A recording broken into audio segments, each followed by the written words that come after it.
everyone. I'm Britt Denke with the Development and Alumni Relations team.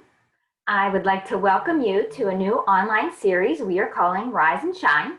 This is Penn State Behrend's way of keeping connected to our alumni, friends, and retirees until we can be on campus again. Even though the delivery has changed, Penn State Behrend remains committed to offering educational opportunities to our students and the community because it's what we do best. Before the presentation begins, we have some housekeeping items. All participants have been muted, so if at any time you have a question, and we do encourage questions, please use the Q&A feature at the bottom of your screen. We will be reviewing them and determining whether the speaker will answer or if we will type a response to you. If time doesn't permit, we will get back to everybody even after the presentation has ended. This is our first webinar in the series, so please be patient if we have any technical difficulties. So now, on to the presentation. I'd like to welcome Dr. Sherri Mason. She is Sustainability Coordinator at Penn State Behrend. She will be talking about one of our region's most treasured community assets, the Wintergreen Gorge, which I think most of you know. It's part of Behrend's landscape. And so now I'd like to welcome Dr. Mason.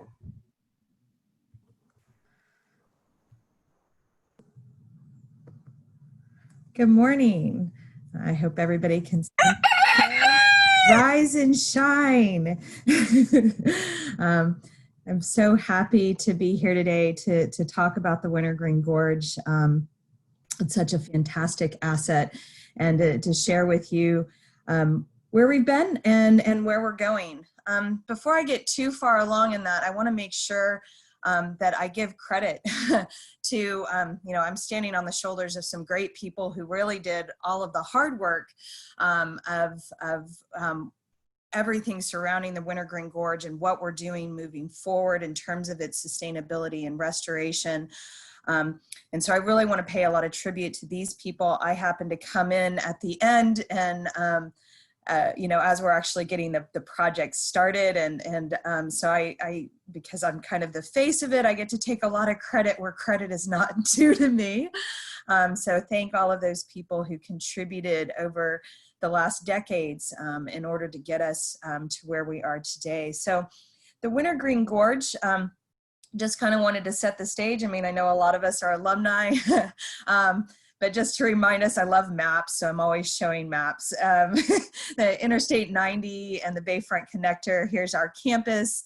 The Wintergreen Gorge runs alongside the campus. It's a 3,980 foot long, 250 feet deep natural wonder in the Harbor Creek Township. It was carved from the shale and sandstone by 4 Mile Creek during the end of the last ice age. Most of the gorge lies along the 780 acre campus of Penn State Erie. It's just such a beautiful asset to not only our campus, but to our community. The gorge itself, as I said, was carved by 4 Mile Creek. It is a gorge, which means it has very steep slopes at certain parts. So all the parts in red here are really demonstrating places where erosion can be quite severe. It is a watershed. So all of the water from the surrounding area will funnel to 4 Mile Creek on its way out to Lake Erie. And along the way, can cause a lot of erosion issues. If anybody has any kind of underappreciation for how powerful water is, just remember that the Grand Canyon was carved by the Colorado, right? I mean, so water is a powerful force. And so as it flows into 4 Mile Creek, it can create these erosion issues along the way of the trail. And these issues are exacerbated by people, because during periods of dry, people tend to follow, because that they'll follow the same paths that water does, because it carves these paths and people will follow it.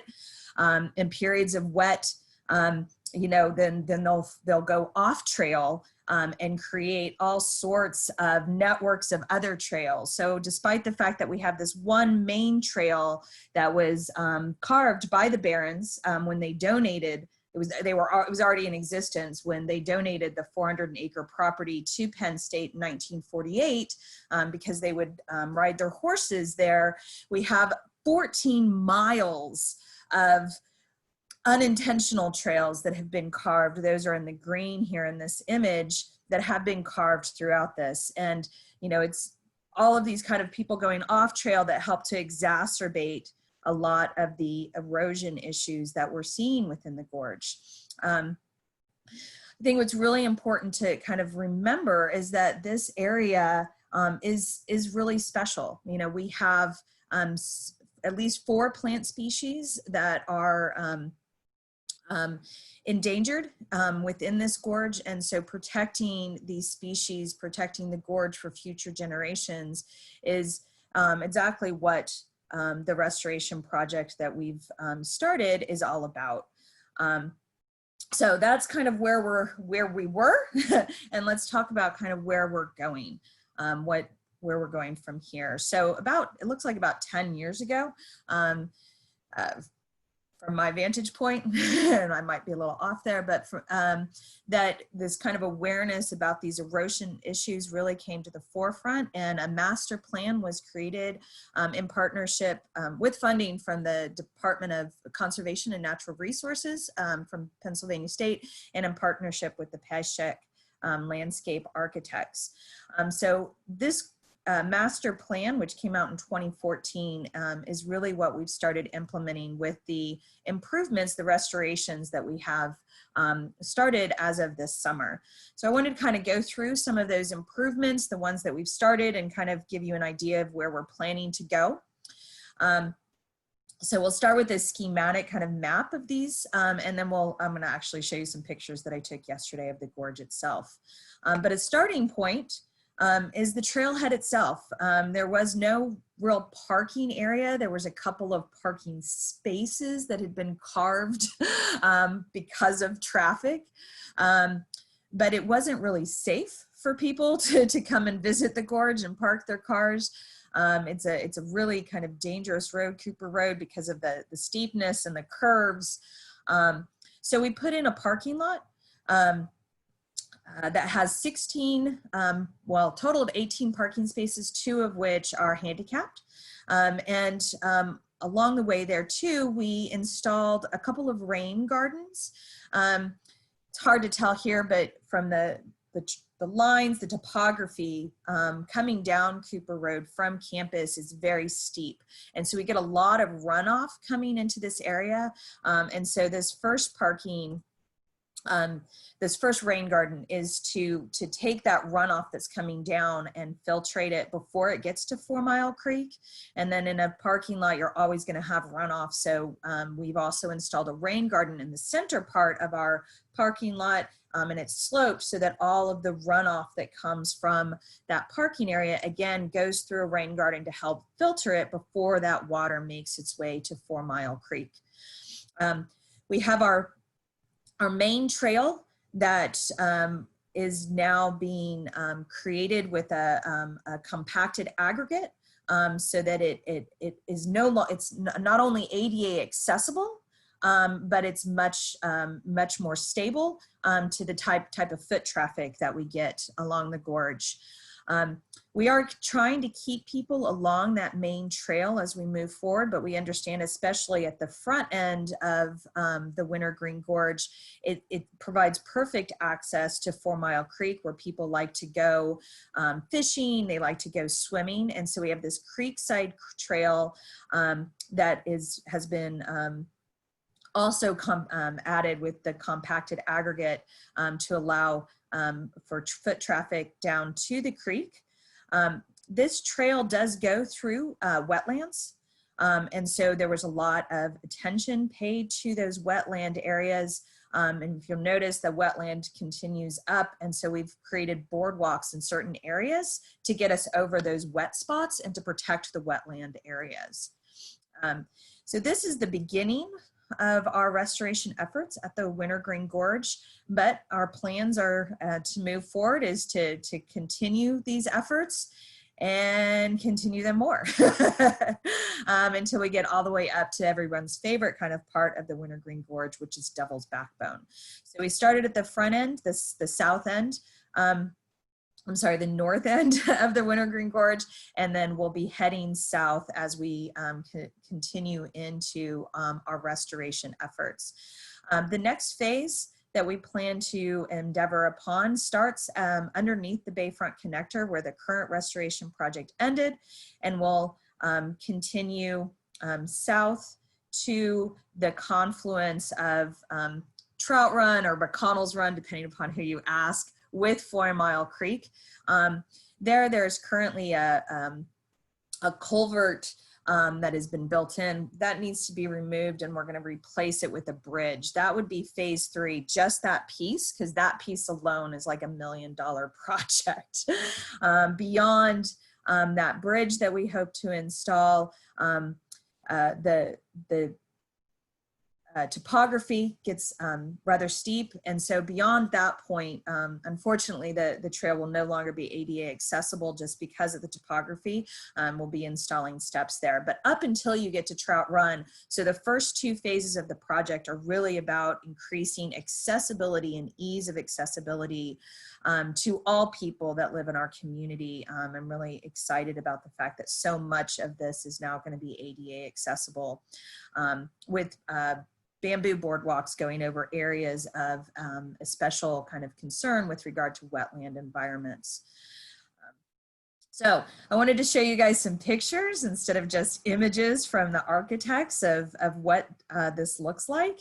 So that's our trailhead, and what you see here is, is looking south from that, and that's one of our rain gardens. If we continue down the entrance, you look to your left, that's the rain garden that's taking in and filtering the water that's coming down off of the plateau.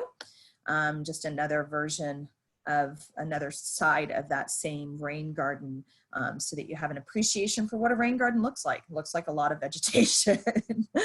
Going back to our entrance into the gorge, this is our new parking area, and you see the rain garden at the center point there, so that it's hard to tell that it's even sloped, but the parking lot is slightly sloped so that any runoff from the parking lot will go into that rain garden. And we did a lot with regard, you'll see another image later, trying to use natural materials for any type of governance that we needed to install. When we were in the process of, when the crew was in the process of actually creating this parking lot, it occurred to people that as people are backing out of parking spaces, we don't want them to drive accidentally into the rain garden. So we put those rocks there as kind of natural barriers. These are our 2 handicapped accessible parking spaces right at the front of the trail, right at the trailhead for the gorge, and you can see the trail there. That is the compacted aggregate to make it ADA accessible. If you look just to the left of the trailhead, you'll see some of our first signage denoting that we are 3 miles from Lake Erie. We're really trying to impress upon people this kind of understanding of ecology as they're in the trail, right? And so understanding that you're only 3 miles from Lake Erie, so what we do here affects Lake Erie. We have these awesome signage all along the trail to demarc this.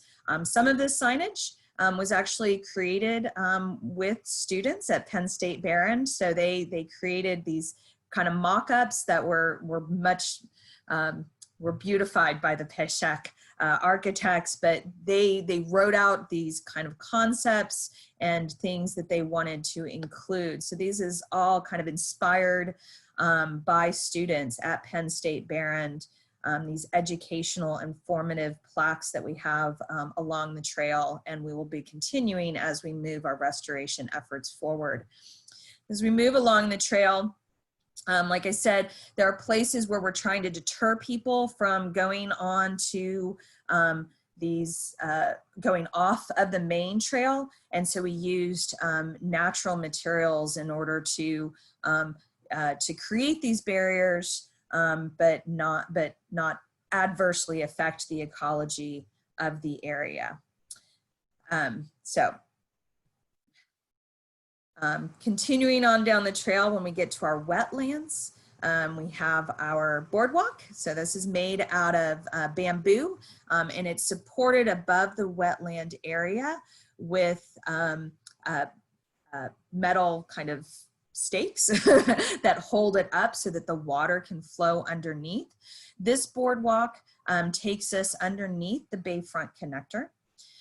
If we look up, this is the Bayfront Connector. I know it's kind of hard to tell, but I wanted to show this because of these pipes. So it's kind of mind-boggling to me that this was how the Bayfront Connector was designed, but this is how the Bayfront Connector was designed. So all of the runoff from the Bayfront Connector goes to the edges of the Bayfront into these troughs, and it comes out these pipes, which are suspended about 100 feet above the Wintergreen Gorge. And so water from the bottom of these pipes just comes gushing out during periods of rainfall. It surprises me that they weren't required basically to run these over and bring them down closer to the ground, because that water comes out with really high velocity. It's really hard hitting, and it dramatically affects the land that's underneath it. In addition, all of that runoff is carrying salt, it's carrying tire particles, you know, any pollutants that are on the Bayfront Connector are going to come pouring out of these pipes directly into 4 Mile Creek. So there was a lot of kind of thought and awareness about this issue. And so we created this kind of artificial but mimicking kind of natural stream underneath the Bayfront Connector. And so directly underneath all of those pipes, we have these round areas, which we've discovered are actually not round enough. So phase 2 will be widening them out. That's to collect the rainwater and then funnel it in along this this stream, and the process of it funneling along the stream, it's making its way through the soil and through the shale so that it helps to purify that water on its way to 4 Mile Creek. And so when you get to this point, you'll see this artificial stream. It's just filled with shale, and in periods where it's not raining, you might be kind of wondering what this is. So its intention is quite intentional. That this is part of the design to help filter the water that's coming off of the Bayfront Connector. And so you see another kind of one of these pool areas out here that would be underneath one of those pipes. You can kind of see some of the dead grass here, and that's from the salt. So we have realized that we need to expand these circles because of the wind that comes through. So these areas that are hit directly by that outfall from the Bayfront are much larger than we initially expected. So that'll be part of the phase 2. So with that, I want to thank you for visiting our Rise and Shine event. I think I was maybe speaking a little quickly, but I am Dr. Sherri Mason. That's my email contact, and I look forward to having some questions. But if you ever want to reach out to me, please do. Thank you. Thank you, Sam. I do have one question that is popped up, and so I'm just going to read them. It is my understanding that the Wintergreen Gorge is not a state or national park. Could it be? Is there any advantage of it to it being a state or national park in terms of funding, grant opportunities of the sort? I would have to look into this. I'm guessing because it's owned by Penn State, that we really can't be a state park because that would take the ownership of it. Although we are a state agency, but it would take the ownership of it to a different kind of aspect of Penn State. I don't know that it provides us any kind of particular kind of positive things in with regard. We've been quite, the state has been very supportive of our efforts to restore the Wintergreen Gorge. So we've not only received money from the Department of DCNR, Department of Conservation and Natural Resources, but we've also obtained money from DCED, as well as on the county level from the Greenways program. So we've had a lot of support for the restoration efforts that we have, and I don't foresee that changing. We've got funding already for phase 2 of the project, which would continue us from the Bayfront to Trout Run, and that's come through DCNR as well. So I see that kind of partnership with agencies continuing as we move forward in these restoration efforts. Okay, great. Okay, so another question. This may be hard to answer, especially with issues related to COVID-19, but when do you anticipate the improvement project being complete? Oh, yeah, that's a good question. And it's a big question because part of what we're doing is trying to be very intentional and aware and learn as we go, right? So we finished, actually it's still kind of in process. The last piece is being installed right now, but we're just finishing phase 1. We really want to learn from this experience. We've basically now become an owner of a state park in many ways. And so we really want to learn from this experience. For example, I mentioned that kind of artificial stream that we built underneath the Bayfront connector. And the very first time we went out, we realized that we had not built the pool areas big enough because the spray that comes off of the Bayfront connector hits a much wider area than we expected. And so we want to make opportunities, you know, as we're making these changes, these restorations, we want to learn from each experience. So, you know, I would guess it's going to be overall, it's going to be like a 10-year process to get everything, to get every kind of aspect taken care of as we move up, because we're doing it in small pieces moving forward and trying to learn from those mistakes. We really want the area, kind of another example of us learning. I know that in the surveys that were done, you know, there was a lot of kind of, in putting together that master plan, we held quite a few community discussions and surveys of the community on things that they wanted to see as part of the restoration. And I know that trash cans were a big part of it, right? People don't like to see, and I'm passionate about trash, so I get it. I get really frustrated when I see trash down there. And so, but what we decided, that the problem with trash cans is that they require maintenance. You have to have people out there cleaning them, otherwise they just get overflowing. And so we intentionally have not put trash cans all along the trail because that would require us to have maintenance crews walking that trail on a very regular basis. That being said, we learned very early that people will bring trash there anyway. We're really thinking about doing more signage around the leave no trace mindset, right? That is, pack it in, pack it out. If you bring it, you should take it with you. And trying to deter people from kind of looking to Penn State to service their waste disposal needs. But in the process of that, we have put trash cans out there for most of the summer. And right now we have a big trash bin, I forget what they're called, but a big trash bin out there for people to put their trash in. you know, it's not our ideal, and that's part of that learning process, you know, but we don't want to have trash cans all along the way. It really just kind of encourages people to bring stuff that becomes trash when they're out in the gorge. Also puts more onus on us to clean up after people.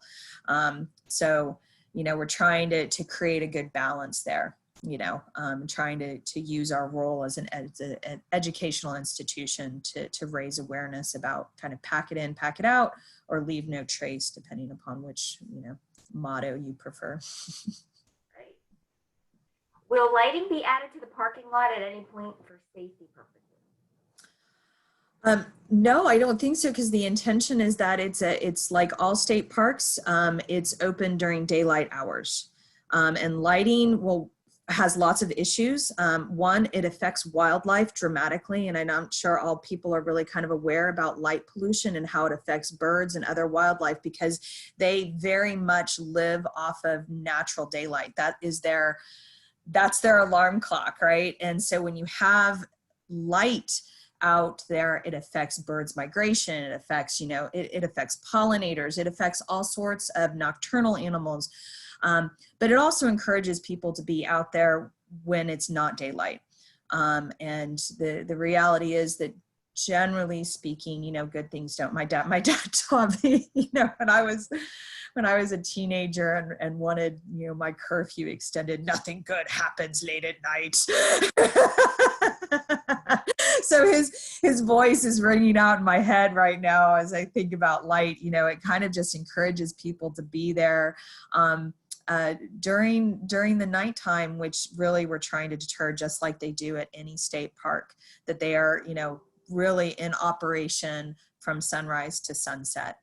And so, you know, trying to not adversely affect the ecology, but also not to encourage people to be out there at times that it's really not safe. Really, do you really want people walking through the gorge when it's dark out? It's really not safe, you know, and people tend to do not the smartest thing when it's late at night. Yeah. Oh, another good question. Can you talk about the plant wintergreen, and does it still exist in the gorge? Do people pick the plant? That is a great question, and I probably should have prefaced this whole thing with the fact that, hi, please call me Sam. I'm the sustainability coordinator. I'm trained as a chemist, not a biologist. So I love nature. I love the Wintergreen Gorge, but if you're going to ask me about plants, I'm the wrong person for that, and I apologize profusely. You know, my brain is good with certain things. Other things, it's like a sieve. And so when it comes to remembering plants, and I'm not, so I don't have a good answer for that. It's something that maybe we could look into and get back to our panel, to our participants about. Absolutely. Okay, why is the parking lot often closed? The parking lot, so when COVID-19 hit, we were in the process of doing our restoration. It was supposed to be done in time for Earth Day, and COVID hit in March, which means we were in the midst of our restoration when everything got shut down. When everything got shut down, it was an active restoration construction site. There was still equipment there. So it was locked down because that happened so quickly. When we realized that this was going to be kind of a prolonged quarantine, that this wasn't going to be something, you know, that would be happening, that would be resolved in the period of months. The construction crew did come in and remove a lot of their kind of equipment, and we opened it for most of the summer. So that, because we know that especially in times like these, getting out in nature is so critically important. And we wanted people to have access to this area. That said, when the construction crew was given, a restoration crew was given permission to start things back up, they had to shut it down while they're doing their work. So and so it's kind of been in fits and starts that this whole process has happened. So they came back in, they had to shut it down again in order to start the work. Some of the bamboo planks broke in transit, and so we had to wait for new ones to come in. So while they waited, they opened it back up. When they came in, they had to shut it down so they could install them. We did a walkthrough. We found a couple of issues where the slope wasn't quite right. And so we still had some runoff issues causing erosion. There was unintentionally, they missed the bridge that was supposed to go over the one part of the wetland along the Creekside Trail. And so that's the part actually that right now is roped off because they've now installed that.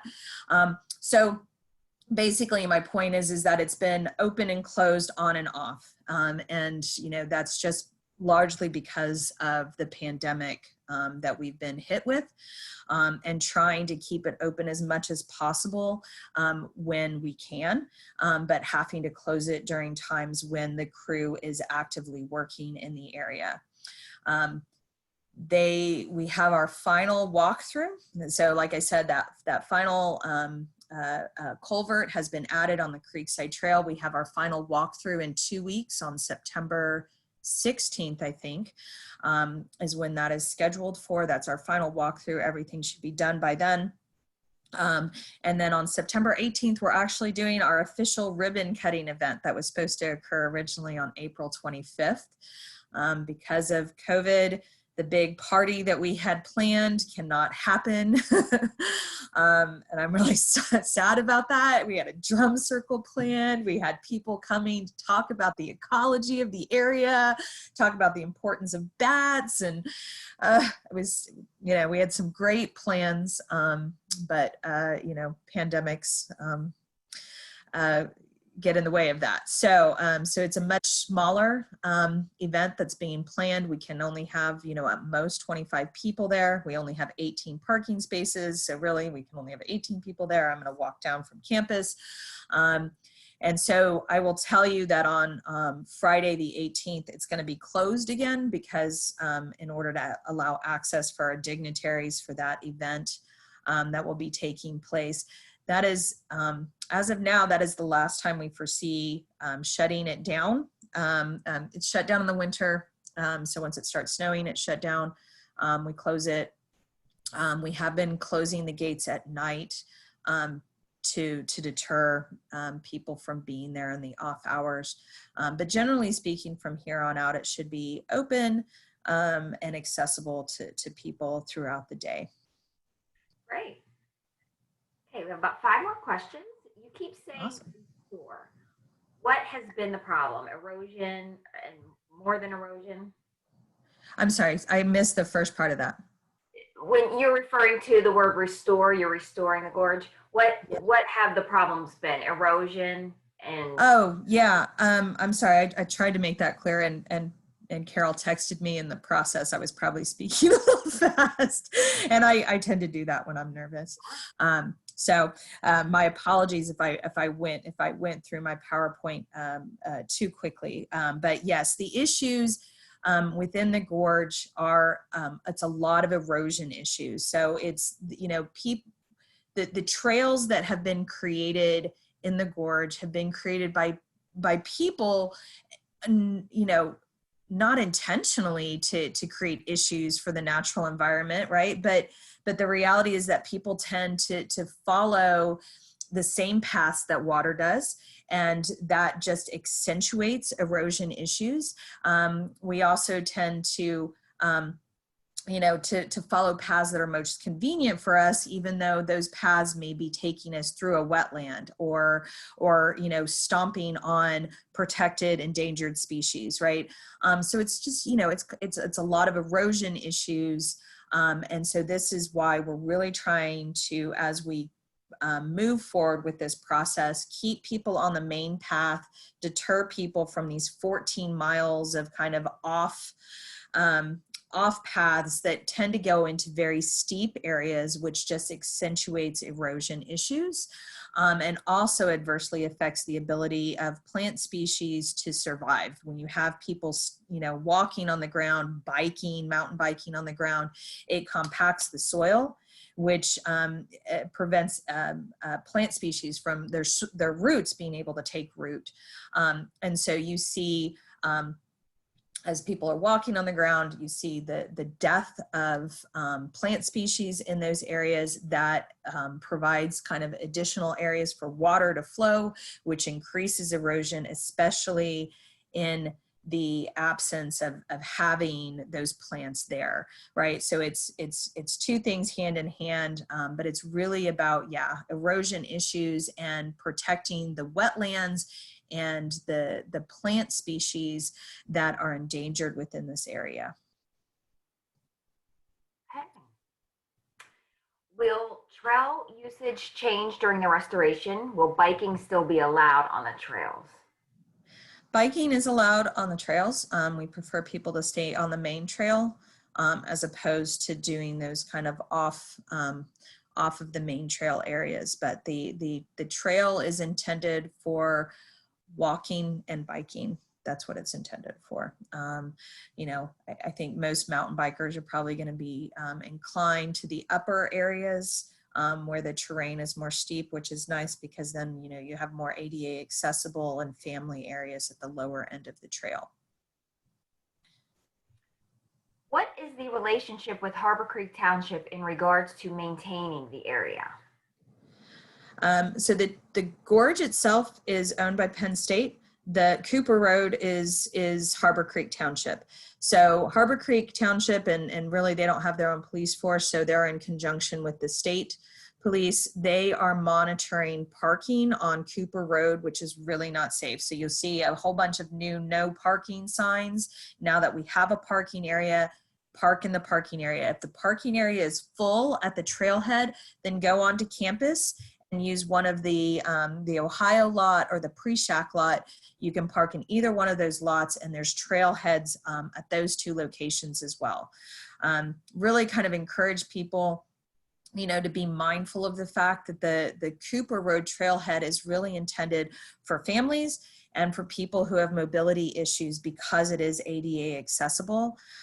So if you're really just kind of going out to walk your dog and you don't have mobility issues, I would encourage you to use the parking lots on campus so that parking area with, 18 parking spaces is accessible for people who really need it. It's funny because I think a lot of people wish that there were more parking spaces down there, but if anybody's been paying attention to the news, the second we started this restoration issue or this initiative, and we put up the fencing and we brought in the equipment, people were, there was a pushback. We're going to destroy the gorge. So we build a parking lot and people get upset, and then the parking lot is there, and now people are upset that it's not big enough. To make a bigger parking lot, we have to we have to impact more of the gorge, right? We don't want to take down trees. We are an arboretum. We love trees at Penn State Behrend. I like to hug trees. So literally hug them. It feels really good. Encourage you to do it. So we're trying to balance all of these kind of competing forces. We want to have a safe parking area available for people so that they can enjoy the gorge.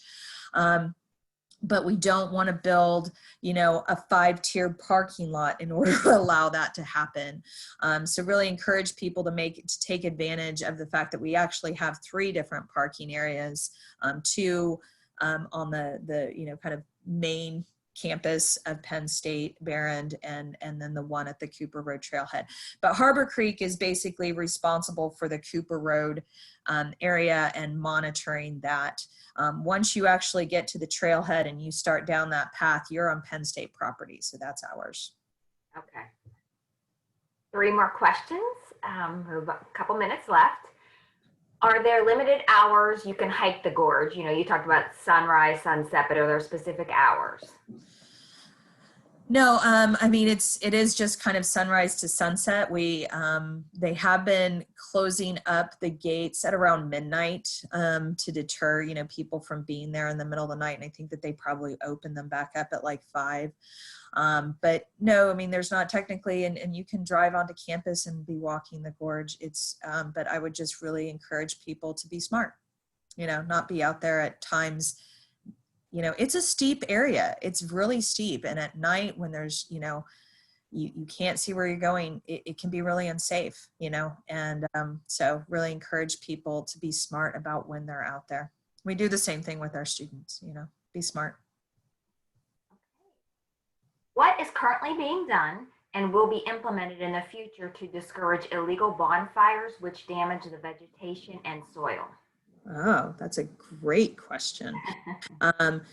So a big part of that is like I said, we're putting up these natural barriers. We're using, trees that have felled as to keep people along the path. We're putting in signage. On each of our signs, I've left a space. Eventually, I want to get QR codes and make it very mobile friendly, so people can know where they are on the trail. They can have kind of explorer experiences and be utilizing that. But all of this is about kind of educating people at the same time, right? Reminding people what, that's why I was talking about the leave no trace policies. We want to have that signage throughout the gorge to really just kind of encourage it. But this is why I think having topics like this, reaching out to people and doing this in multiple ways is important, because in the end, we can't be in the gorge at all times. We can't hire somebody to just walk the gorge. If we could, that could be me. I will take that job, but we can't. And so we really need people to help police other people and do it nicely. I'm not saying police is in bringing out, weapons. I'm saying police is in, hey, you just dropped that, I think accidentally. Could you just pick that up? Or do you really think that this is the best place to have a bonfire? Maybe you could do that in your backyard pit, things like that, talking to each other and educating people. One of the things I hope to do, and I'd hope to kind of do as part of our opening event, is to create a Friends of the Wintergreen Gorge Facebook group that could have these kind of discussions. I really need somebody in the community to take the lead on being kind of the point person that's in charge of that group. So if anybody listening is looking for something to do, reach out to me, because that would be great. But I think that would be really good. You have a lot, I've seen this with regard to, Allegheny National Forest, these groups of people that put together these friend groups, and they do a lot with regard to kind of communication and kind of policing by the community itself, as opposed to looking to Harbor Creek or Penn State or other people to do all of the work. So sharing the load. Oh, that's great. And it's timely because we have 2 more questions, and they both kind of talk about ways to get involved. One person wants to know if you have resources that you can share regarding the endangered plant species that you mentioned. And the last question are there volunteer opportunities to get involved with the restoration efforts? So not with the restoration itself, but like I said, the Friends of the Wintergreen Gorge is a great place if you're looking to volunteer, especially if you can take kind of a leadership role on that. Please reach out to me, because that is something that I'm really excited to kind of get started. We have the Wintergreen Gorge Master Plan is extremely informative with regard to the plant and animal species, with regard to the topography, with regard to all of that ecology. And that is accessible on our website, the Penn State Behrend website, but we can work to share that out with everybody that's in attendance here, so that you have access to that information. I only started Behrend about 1.5 years ago, and I have a lot of things that I'm trying to do, but a big part of it is this kind of creating these, especially mobile friendly platforms to get people access to information about our Arboretum, about the Wintergreen Gorge.